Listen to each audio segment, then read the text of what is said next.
अस्सलामुअलैकुम नाज़रीन, धरती टीवी में भली कार मां आहियां मंज़र अज़ीज़। सब खां पहिरियां शामिल कंदासीं हिन वक्त जूं headlines.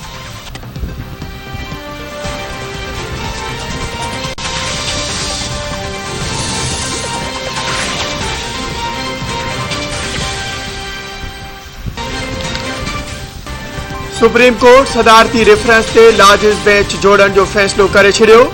Chief justice of Pakistan justice Umar Ata Bandial चयो आहे सदारती रेफरेंस ते लार्जेस्ट बेंच जोड़ी वेंदी। सदारती रेफरेंस ते ॿुधणी 24 मार्च ते थींदी। दरख्वास्त ते रिमार्क्स ॾींदे चीफ जस्टिस ऑफ पाकिस्तान चयो आहे त आर्टिकल 63A पार्टियुनि जे हक़नि जी ॻाल्हि करे थो। पार्लियामेंट में सियासी पार्टियुनि जा बि हक़ हूंदा आहिनि। पार्लियामेंट जो को कम आइन ऐं कानून मूजिब थियणु घुर्जे। जस्टिस मुनीब अख्तर चयो त आर्टिकल 63A तहत मेंबरनि जे वोट जो केस अदालत वञी सघे थो। इस्लामाबाद इंतजामिया हुकूमत ऐं अपोजिशन खे रेड ज़ोन में जलसा करण जी इजाज़त ॾियण खां इनकार करे छॾियो। इस्लामाबाद इंतजामिया जो चवणु आहे त रेड ज़ोन में घणा माण्हू अचण सां सिक्योरिटी जो मसइलो पैदा थी वेंदो। हुकूमत तोड़ी अपोजिशन रेड ज़ोन में जलसा नथा करे सघनि।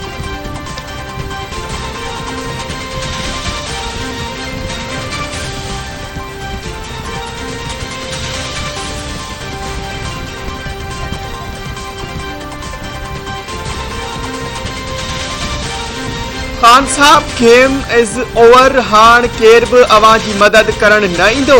खान साहब हाण अवां जो हिसाब वठण जो न पर हिसाब किताब ॾियण जो वक़्तु आहे।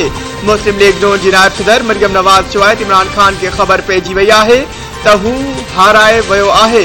लफ़्ज़ न्यूट्रल चर्चो बणिजी वियो आहे ऐं न्यूट्रल वज़ीर आज़म जे फूकणे मां हवा कढी छॾी आहे।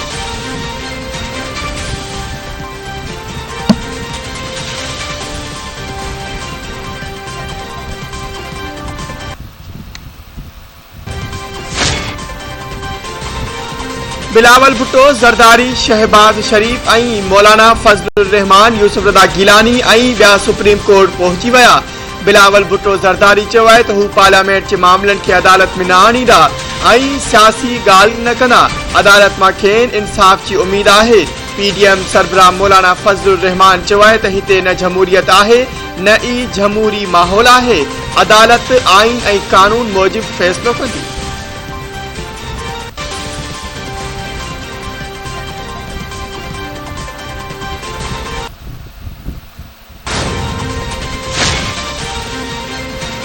आर्टिकल 63A आइन जो बुनियादी हिस्सो आहे। चोरनि ख़िलाफ़ जदोजहद जारी रहंदी।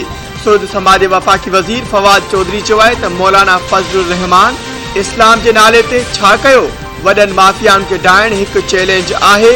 हू बाग़ी MNAs खे वापसी लाइ हफ़्ते जी मोहलत ॾियनि था।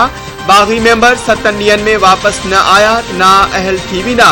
बाग़ी मेंबर वापसि न आया त कंहिंखे मुंहुं ॾेखारण लाइक़ बि न रहंदा। हुकूमत के बाग़ी MNAs जे घरनि मां बि कॉल्स अची रहियूं आहिनि। सईद गनी वज़ीर आज़म इमरान खान खे चरियो ऐं जुनूनी करार ॾेई छॾियो। सईद गनी चयो आहे त वज़ीर आज़म चरियो थी चुको आहे। इदारनि खे हिदायत कई वई त बाग़ी मेंबरनि ख़िलाफ़ कार्रवाई करे खेनि गुम कयो वञे। इमरान खान तय करे छॾियो आहे त मुल्क जी घिटी घिटी में फ़साद कराइणा आहिनि। हलंदड़ महीने ई इमरान खान अॻूणो वज़ीर आज़म थी वेंदो।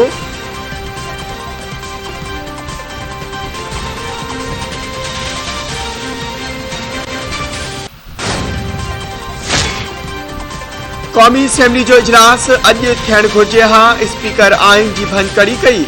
संदसि वज़ाहत क़बूल थियण जोगी न आहे। पीपल्स पार्टी जी नायब सदर सेनेटर श्री रहमान चयो आहे त हुकूमत पार्लियामेंट मेंबरनि खां वोट जो हक़ नथी करे सघे। आइन में इहो नाहे त मेंबर पार्टी लीडर जी मर्ज़ी बिना वोट नथा ॾेई सघनि। वज़ीर आज़म हाणे मेंबरनि खे वापसि अचण जूं मिनतूं करे रहियो आहे। इमरान खान पंहिंजनि ई मेंबरनि ते पैसा वठण जो इल्ज़ाम मढ़ियो ऐं धमकी ॾिनी आहे।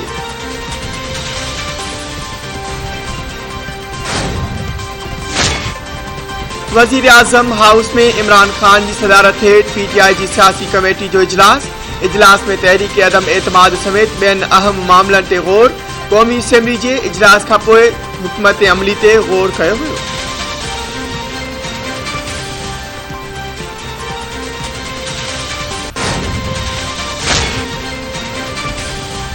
कराची जे पीटीआई जे बागी क़ौमी असेंबली मेंबर रमेश कुमार जे घर ॿाहिरां एहतजाज ऐं हंगामो करण जे इल्ज़ाम में पुलिस पीटीआई जे 2 MNAs खे गिरफ़्तार करे वरितो। वोट पैसन थाने ते ॿिन्ही MPs शाहनवाज़ जदू ऐं सईदुल्ला आफरीदी समेत ॿियनि ख़िलाफ़ केस दाख़िल कयो वियो। पीटीआई कारकुननि जो वोट पैसन थाने ॿाहिरां एहतजाज, SP क्लिफ्टन ॻाल्हियूं करे एहतजाज ख़त्म करायो।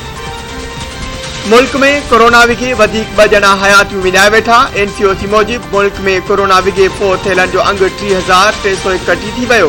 गुज़िरियल 24 कलाकनि दौरान मुल्क में वधीक 303 नवां केस ज़ाहिर थियण जी तस्दीक।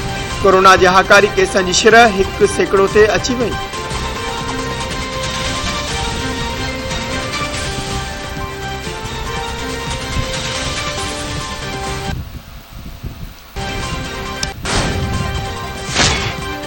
रोहिणी में नारी के अगवा करण की कोशिश, मुज़ाहिमत ते क़त्ल। गोठ वॾा पिट भरिसां हथियारबंद नारी पूजा ओड के अगवा करण की कोशिश कई।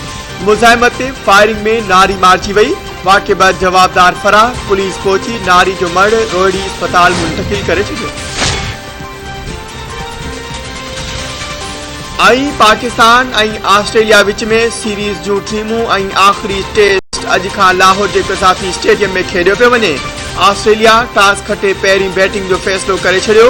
क़ौमी टीम जे कप्तान बाबर आज़म चयो त हू टॉस खटे पहिरां बैटिंग जो फ़ैसिलो कनि हा, पर हू कोशिश कंदा त ऑस्ट्रेलिया खे जल्द आउट कनि।